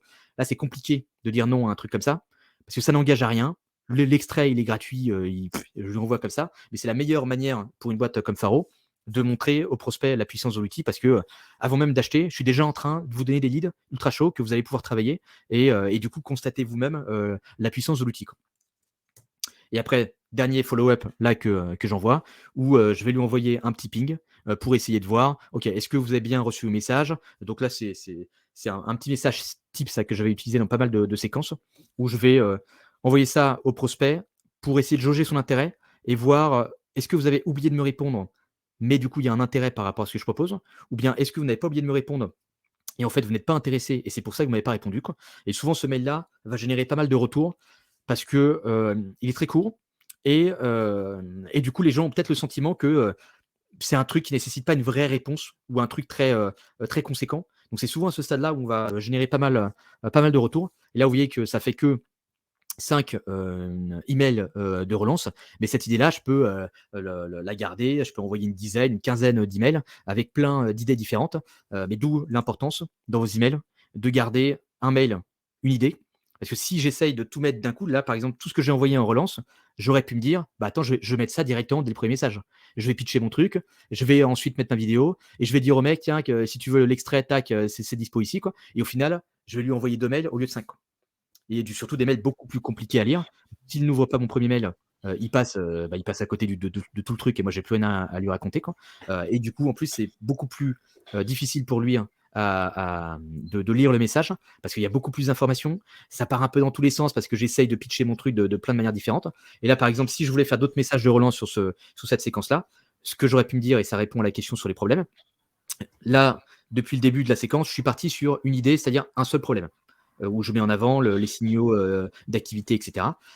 Potentiellement, si je sais que Faro peut répondre à d'autres problématiques pour ce client-là, je peux faire une autre relance avec un truc du type, il y a un autre truc qu'on voit chez les clients comme vous, c'est tel problème. Et tel problème, machin, blablabla, etc. Et là, en fait, je repars encore une fois sur une boucle de relance qui va me permettre de mettre en avant ce problème-là. Et du coup, à la fin, je me retrouve avec pas mal de relances potentielles, mais qui me permettent à chaque fois de bien mettre en valeur chacune de mes idées. Et à partir du moment où j'ai une réponse d'un prospect, c'est aussi plus facile pour moi d'ailleurs d'analyser mes séquences. Parce que si je vois que j'ai plus de retours à l'email 4 et que dans l'email 4, Mmh. j'envoie une vidéo, là je me dis, ah, c'est intéressant, parce qu'en fait, l'email 4, je donne telle info que je ne donnais pas avant. Est-ce que finalement, c'est peut-être pas ça mon meilleur point d'entrée et je vais plutôt le mettre en email 1 et focaliser là-dessus parce que c'est ça qui semble intéresser le plus mes prospects, quoi. Alors que si je mets tout d'un coup, je vais avoir des retours des gens, mais en fait, je ne sais même pas qu'est-ce qui a marché, qu'est-ce qui n'a pas marché, pourquoi il me répond, pourquoi il ne me répond pas. Donc en fait, c'est très compliqué par la suite d'optimiser mes séquences et de me retrouver du coup avec des meilleurs résultats en prospection, quoi. Ouais, l'idée, c'est d'avoir toujours, d'écrire tant que vous avez de la valeur. C'est Voilà. si vous avez de la valeur pour 3 emails, il faut juste faire 3 emails, vous embêtez pas, hein. Si vous avez plein de valeur, effectivement, vous pouvez en faire plein. Et voilà, c'est juste ne relancez pas pour relancer, quoi. Voilà, Et c'est important. Vous voyez qu'en fait, dans les séquences là que je vous ai montrées, il n'y a pas un seul mail qui se répète. C'est-à-dire que je ne vais pas reprendre le même truc et le repitcher. Je vais à chaque fois essayer d'amener un petit élément nouveau. Par exemple, là, ce qu'on n'a pas fait, par exemple, j'aurais pu prendre une étude de cas. Par exemple, j'aurais pu me dire, tiens, en passant aussi, si vous voulez avoir un cas pratique plus concret qui vous ressemble, on a fait une étude de cas avec telle personne. Est-ce que ça vous intéresse que je vous envoie le lien? Si la personne ne me répond pas, bim, la prochaine relance, je lui dis, bah tiens, voici le lien si vous souhaitez y jeter un œil. Et là, ça me rajoute 2 mails dans ma séquence, et ainsi de suite. Donc, il y a plein d'angles d'attaque que vous pouvez avoir et qui vous permettent du coup d'éveiller de l'intérêt chez vos prospects. mais ce qu'on pourra faire, Alexandre, pour montrer ça, en fait, cette séquence, je pourrais la tester sur février et voir ce que ça donne. Diffuser à tout le monde, les résultats que ça donne, exactement. Et Ah bah carrément, hein. Bon, en plus, par ça me rapport à paraît ce qu'on fait assez d'habitude. jouable pour vous, tu vois, parce que tu peux changer quelques éléments sur les problèmes, etc. Mais vous voyez qu'en fait, là, on Oui, bien a sûr. Mais c'est un reprendre la template un petit structure, peu. ouais, reprendre la structure et voir ce que ça donne. Vraiment Ah diffuser bah ça carrément. et le tester sur une campagne, quelque chose que j'aurais vraiment ciblé depuis Faro. J'essaierai de documenter l'ensemble pour que ça puisse aider le maximum de personnes. Et je te laisse la parole peut-être pour te. Non, bah là, du coup, c'est terminé. On a vu la totalité. Bon, là, normalement, vous avez un peu toutes les clés pour essayer de vous débrouiller avec tout ça.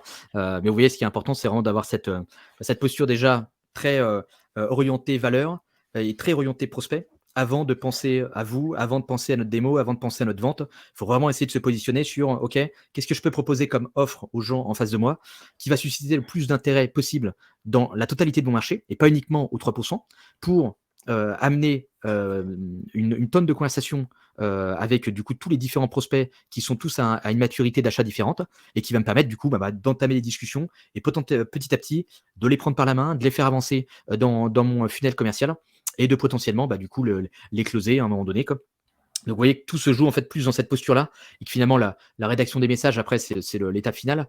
Mais là, si dans mes mails j'avais une démarche très pushy, on n'aurait pas des retours incroyables parce que, parce que ça ne parlerait qu'aux gens qui susciterait tout de suite un intérêt pour la solution, quoi. Et du coup, ça va me limiter ma porte d'entrée vers la totalité des prospects du marché, quoi. Donc, si vous avez besoin d'aide sur tout ce qui est séquence de prospection, etc., je vous laisse aller sur le lien que je vous ai mis ici. Vous avez un Calendly qui est en bas de la page et qui vous permettra de booker un appel avec moi pour voir si je peux vous accompagner sur ces sujets, quoi. Donc, si vous avez des questions, n'hésitez pas. Comme ça, on peut, je ne sais pas si on a encore un petit peu le temps, on peut les traiter, quoi. Yes, et j'en profite aussi. Donc, Alexandre est très bon sur la partie copywriting et sur la partie, ce qui est relié aussi avec la partie landing page, donc toutes les pages de vente que votre campagne va pouvoir en faire mention d'ailleurs à l'intérieur de vos campagnes. Et donc, rediriger vos prospects sur une page de vente dédiée. Vous parlez du problème que vous avez évoqué à l'intérieur de votre campagne. Donc, c'est Alexandre qui interviendra mercredi, si je ne dis pas de bêtises, sur ce sujet. Donc, si vous avez envie qu'on regarde spécifiquement l'une de vos pages de vente, vous pouvez nous le dire, vous pouvez écrire, répondre à l'email d'invitation la relance que j'ai effectuée aujourd'hui, et on choisira une personne, une société pour regarder sa page de vente et justement regarder ce qui est correct, ce qui est un petit peu moins, ce qui pourrait être amélioré. Bref, ce ne sera pas du tout un jugement, mais ce sera vraiment avoir un cas réel de ce qu'on peut faire à travers une page de vente. Donc, n'hésitez surtout pas pour l'événement de mercredi, c'est ce qui donnera le plus de valeur. On n'utilisera pas la page de Faro cette fois-ci. Et Ilyes nous demandait si on avait un benchmark sur les taux d'ouverture, réponse, prise de rendez-vous pour les B2B SaaS. Alors, j'en ai pas en tête, mais je pense que ça doit être assez documenté sur Internet, je pense. Il doit y avoir pas mal de choses, notamment côté Lemlist, qui ont dû plutôt documenter cette partie-là, ou côté HubSpot. Globalement, je pense que si vous êtes à moins de 50% sur les taux d'ouverture de vos campagnes, il y a un souci, je pense, qui peut être sur la qualité des données, sur la qualité de votre configuration. Et après, sur toute la partie taux de réponse, comme ça, grosso modo, mais c'est en fonction de comment fonctionne. Si vous êtes vraiment sur du taux de réponse proprement dit, je pense que si vous êtes à moins de 10% de taux de réponse, et alors que vous avez axé votre campagne sur que du taux de réponse, je pense aussi qu'il y a peut-être un souci d'écriture à ce moment-là. Peu importe que ce soit positif ou négatif, mais c'est que peut-être que vous n'avez pas donné suffisamment envie à la personne de pouvoir répondre, mais tu as peut-être un avis différent, Alexandre. Non, comme tu dis, en dessous de 50%, c'est que généralement, il y a un petit problème. Après, ça peut arriver avec les grands groupes, ça notamment quand on vise des grosses boîtes où il y a des barrières à l'entrée qui vont être plus difficiles à passer. Donc, on peut se retrouver avec des taux d'ouverture qui ne sont pas forcément très élevés, quoi. Moi, avec les clients, quand je travaille avec eux en termes de taux de réponse, on n'est pas forcément dans une optique de benchmark avec les autres, etc. Parce que, par exemple, Faro, ça peut bien marcher en prospection parce qu'on a un produit qui se positionne sur un problème qui est assez fort pour des prospects en face. Mais il y a beaucoup de clients, moi, que j'accompagne aujourd'hui qui ont des produits qui sont pas forcément aussi indispensables que pour les prospects que ça en face, et du coup qui vont forcément avoir moins de retours en prospection parce que c'est pas le problème majeur, ou en tout cas l'offre qu'on propose ne vient pas régler totalement le problème, et du coup le produit est plus perçu comme étant un nice to have qu'un produit indispensable. Donc du coup les benchmarks sur les SaaS ou même sur le global, c'est assez compliqué à prendre en compte parce que la prospection, elle va très bien fonctionner à partir du moment où vous avez un excellent positionnement. Et donc l'excellent positionnement, qu'est-ce que ça sous-entend? Ça sous-entend du coup que vous réglez un problème très fort chez une audience, et une audience qui a conscience de ce problème-là, quoi. Si elle n'a pas conscience de ce problème-là, vous allez avoir du mal à l'éduquer par email et à lui montrer que votre solution est intéressante pour elle. Donc vous êtes aussi beaucoup tributaire pas de la qualité du produit, mais à quoi sert notre produit. Est-ce que le produit est positionné sur un truc qui est une douleur extrêmement forte sur notre marché, quoi, ou bien est-ce que c'est un nice to have? Et d'ailleurs, en parlant de produits nice to have là-dessus, si vous voulez voir un petit exemple sur un produit nice to have, j'ai une étude de cas sur justement la landing page que vous avez là sur le lien. Vous allez tout en bas de la page. C'est une autre séquence, c'est ça que j'avais fait pour une autre boîte, qui du coup a fait comme Alexis. Ils ont fait le test, ils l'ont testé, ils ont pu avoir 36% de réponses, et c'était une séquence uniquement orientée sur LinkedIn. Et eux, il y avait 2 difficultés majeures. Ça ciblait des RH, donc les RH ultra sollicités, ultra galères. Je pense que c'est l'audience la plus difficile à aller prospecter, quoi. Et deuxième point, c'était un produit qui n'était pas indispensable. C'était un produit qui était nice to have, qui était un produit en fait pour faire du team building. Et le team building, bon, dans les boîtes, pas forcément le truc où on va mettre le plus de budget. C'est pas le truc indispensable. Donc du coup, c'est le machin un peu, bon, ok, si j'ai un peu que de budget à la fin, why not, je vais donner les cacahuètes, quoi. Mais sinon, c'est mort. On a d'autres investissements à faire, quoi. Donc ça vous permettra de voir sur des produits qui ont parfois un positionnement un petit peu moins fort, comment on peut s'en sortir, ce qu'on peut mettre en place et comment du coup vous pouvez construire une séquence là-dessus, quoi. Yes, au top dessus. Je crois qu'il y a pas de question. Si, il y avait une question de la part de Mathieu, mais c'était sur la configuration. Mathieu, non, je connais pas d'outils qui te permettent de configurer l'ensemble SPF des marques, des KIM, tout seul, BIMI, bref. Je pense que c'est un travail un tout petit peu intellectuel. Je sais qu'il y a des freelances qui le proposent. On avait fait un article d'aide sur la partie Gmail, mais ça reste un travail assez manuel, enfin un peu intellectuel, donc je connais pas d'outils, mais bon. Bah, ça va te faire rire, mais j'ai un petit side project justement avec quelqu'un là-dessus. T'as l'impression que je surpitch mes trucs là, dans tous les sens. Hein, bah, c'est très bien, ça aide mais, parce qu'il y a toujours la galère sur ce sujet-là, donc c'est ouais, un parce que bon ouais, sujet. bah, comme moi j'ai pas mal bossé avec Scalesia, bah forcément en formation, quand on fait de la prospection B2B, il arrive le moment de OK, bah, l'emlist, machin, etc. Bah, il faut les setup les trucs, quoi, et on va envoyer des mails après, quoi. Donc comment je fais pour pas tomber en spam? Du coup, forcément, il a fallu que je me chauffe moi un petit peu sur le sujet, quoi. J'ai vu que c'était une difficulté pour pas mal de boîtes là-dessus, quoi. Ce qui fait qu'il y a une personne avec qui je me suis associé là-dessus qui s'appelle Iker Morales, hein, qui a un collectif qui s'appelle Hot Boundary, que vous pouvez retrouver sur collectif.work, je crois, c'est ça, ouais. Et du coup, il y a un petit atelier qu'on propose sur tout ce qui est délivrabilité pour setup à votre place, tout ce qui va être DKIM, SPF, des marques, etc. Et essayer de les utiliser au mieux. Parce que le problème que vous avez, c'est que vous pouvez trouver des articles là-dessus sur le net, mais très souvent, on va vous dire ne cherche pas à comprendre, copie-colle ce truc-là, fais, c'est tout. Et en fait, derrière, il y a plein de setups que vous pouvez mettre en place pour monitorer ce qui se passe dans vos boîtes mail. Et c'est dommage parce qu'en fait, ces articles, comme on a l'impression que c'est technique, ils vont souvent vous skipper toute la partie de, par exemple, des marques. C'est un truc où il y a beaucoup d'options de personnalisation, sauf que personne ne les utilise, quoi. Ils vont juste faire un copier-coller comme ça, où du coup, ils vont pas pouvoir vraiment l'utiliser. Alors qu'en fait, le démarque, ça vous permet de recevoir des rapports de délivrabilité sur des outils spécifiques ou même par email. Et ça vous permet en fait de voir quand il y a des trous dans la raquette, en fait de voir ok, là en fait il y a des trucs qui vont pas, ou là il y a notre configuration, elle semble avoir sauté parce que j'ai du trafic email qui n'est pas authentifié. Enfin, c'est un truc qui est hyper utile pour monitorer ce qui se passe. Mais du coup, quand on cherche des ressources là-dessus, c'est un petit peu compliqué parce que vous n'allez pas en avoir énormément, quoi. Donc, je vous invite à ping Iker. On avait fait un petit guide, je crois, sur Notion là-dessus, qui vous donne toutes les bonnes pratiques. Et du coup, vous pouvez normalement setup tout ça tout seul. Donc, il pourra vous l'envoyer, je pense, sur LinkedIn. Donc, Iker Morales, I-K-E-R. Morales, comme en espagnol, donc M-O-R-A-L-E-S. Et le site, parce que Mathieu redemandait le site. Alors le site c'est collective.work, que vous connaissez peut-être, c'est une boîte qui a été montée par eFounders et qui du coup référence tous les collectifs maintenant qui existent un petit peu sur le marché, quoi. Okay. Et du coup vous allez voir dans la partie growth un truc comme ça, je crois vous devriez pouvoir trouver le collectif Hot Boundary, quoi. Et mais le mieux c'est pinguer Iker, parce que si ça passe par collectif, ça va être plus, vous n'allez pas forcément être mis en lien direct et tout, donc ça va être un peu plus compliqué, quoi. Et voilà, et donc ouais, sur ce sujet, en tout cas, la question de la bonne configuration de votre email, c'est hyper important, c'est vraiment très très important. Le sujet est effectivement un petit peu technique, il y a encore plus d'options, comme le disait Alexandre, mais déjà si vous le faites, si vous mettez en place le démarque des KIM SPF, c'est vraiment nécessaire si vous voulez faire de la prospection par email. Sinon, tout ce qu'on a raconté avant, ça sert à rien. Tout ce qu'on fait sur la segmentation, ça sert à rien parce que en fait, vos emails n'atterriront pas dans les spams malgré la qualité de la donnée, malgré la qualité du discours. Donc, c'est vraiment hyper important. Et même si vous devez passer par quelqu'un qui va vous le configurer ou d'aller être casse-pied envers la personne technique de votre équipe, il faut le faire parce que c'est vraiment très, très important. Si vous voulez savoir si c'est bien configuré, nous, on avait fait un petit article sur notre blog. Si vous tapez DKIM Gmail pour l'outbound, vous arriverez dessus, vous avez même des petits outils et à l'intérieur, on met un petit lien avec un outil qui s'appelle le Toolbox, je crois que c'est chez Google, qui vous permet ça vous permet de voir en tout cas si votre email est bien configuré ou pas, enfin votre domaine est bien configuré ou pas. S'il l'est pas, c'est vraiment, vraiment, voilà. Merci Rudy qui met l'article sur lequel on avait, parce que forcément on est passé par cette question-là et tout le monde nous l'a posé, donc on a juste documenté ce qu'on avait fait. Et voilà, c'est vraiment un prérequis pour faire de la prospection, c'est indispensable. Ouais, c'est pas forcément très compliqué, mais c'est vrai que quand tu connais pas, mais que ça tu fait un peu arrives dans peur. tes DNS et tout, ouais, ça fait peur. Ouais, ça fait peur. Je vais casser mon truc et tout, si je fais n'importe quoi. Mais en Bien réalité, sûr. si vous arrivez à bien connaître tes trucs, vous allez voir que c'est ça.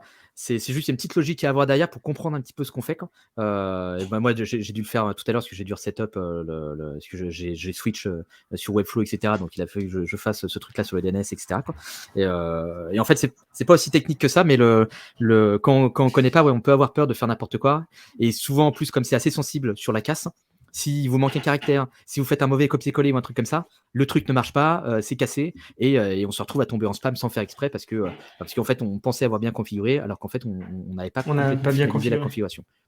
Et pour répondre à la question, Eric, non, c'est une question c'est pas lié à chaque campagne. Heureusement, ça serait vraiment très complexe. Ouais. Non, c'est lié simplement pour un domaine. En fait, c'est un domaine, il faut bien montrer identité, il faut montrer patte blanche. En fait, c'est pour être très grossier, c'est simplement pour rassurer les fournisseurs sur le fait que c'est bien vous qui envoyez les emails et que sur votre identité. Hein. C'est vraiment ça, c'est quelque chose qui vous protège, en fait, au départ. Donc, c'est pour cette raison que si vous ne le configurez pas, ben, il est possible que les fournisseurs considèrent que vous n'êtes pas la bonne personne et protègent donc les destinataires. Ce qu'il faut dire là-dessus, c'est pourquoi faut protéger, c'est parce qu'en réalité, c'est pas forcément très compliqué. Par exemple, moi, si je veux prendre l'email de quelqu'un d'autre et me faire passer pour cette personne et envoyer un email, techniquement, c'est possible. Et donc, ces sécurités-là qu'on met, le SPF, des KIM, des marques, etc., permettent de vérifier que entre l'envoi de votre message et la réception, qu'il n'y a pas un truc comme ce qui peut se passer par la poste, hein, où en fait quelqu'un va carotter votre colis, il va vous mettre une connerie à l'intérieur ou je sais pas quoi, et ça va arriver chez vous, alors qu'en fait la personne qui vous l'avait envoyé à la base, c'était la bonne personne, c'est juste qu'au milieu, il s'est passé des trucs qui n'auraient pas dû se passer, quoi, et qui vous amènent à la fin à avoir un colis altéré comme vous le recevez, quoi. Et du coup, c'est d'où le fait d'ajouter ces trucs-là, et qui en réalité sont à la base utilisés plus pour des questions de sécurité. Clara, pour répondre, si tu es dans un grand groupe et que c'est pas configuré, je pense que ça va être configuré dans un grand groupe, ça me paraîtrait étonnant qu'ils aient pas travaillé dessus. Si c'est pas le cas, ben, je pense qu'il faut le dire à la personne qui se charge de l'acquisition. Si c'est toi, ben, il faut que tu puisses aller vers quelqu'un de plus technique pour lui dire que c'est un gros sujet pour vous parce que c'est de la prospection. Mais je pense que si tu es dans un grand groupe, du coup, ils doivent avoir fait ce travail-là. Ça me semblerait étonnant, mais bon, on voit toujours des choses étonnantes. Donc c'est pas impossible. Et Asma, bah oui, bien sûr, on était ravis aussi. Donc, on continue demain avec un autre thème très proche, mais avec une approche différente, qui est la prospection multicanal, dans lequel on va mêler des opérations qui sont LinkedIn et des opérations qui sont email dedans. Donc, avec cette fois Guillaume. Donc, ça permet d'avoir un discours. Je pense qu'il y a plein de choses sur lesquelles Alexandre et Guillaume seraient d'accord, mais d'avoir deux approches différentes, comment mêler les deux, comment arriver à créer vraiment une expérience de prospection en jouant sur l'identité de chacun des canaux. Chacun des canaux, c'est mieux. Et on retrouvera Alexandre mercredi pour la question des landing pages. Donc, comme je vois que je serai là demain, enfin dans le chat. Ah bah voilà, en plus tu seras par chat. Guillaume fait des trucs assez sympas aussi. Alors je pense qu'il y a des petites subtilités sur les approches qui vont être différentes, mais je pense que vous aurez pas mal de valeur aussi à retirer de la partie avec Guillaume. Et oui, et puis je serai là aussi du coup mercredi. Enfin, je serai là du coup tous les jours. Ouais, tous les jours, ouais. Carrément. Et ben merci beaucoup Alexandre, j'étais ravi. J'espère que le webinaire a été instructif pour vous, que ça vous a permis de comprendre en tout cas le mécanisme qui existe pour créer un bon email. Voilà, c'était en tout cas l'objectif qu'on s'était posé avec Alexandre. Je vous souhaite à tous une très bonne soirée et puis on se retrouve demain.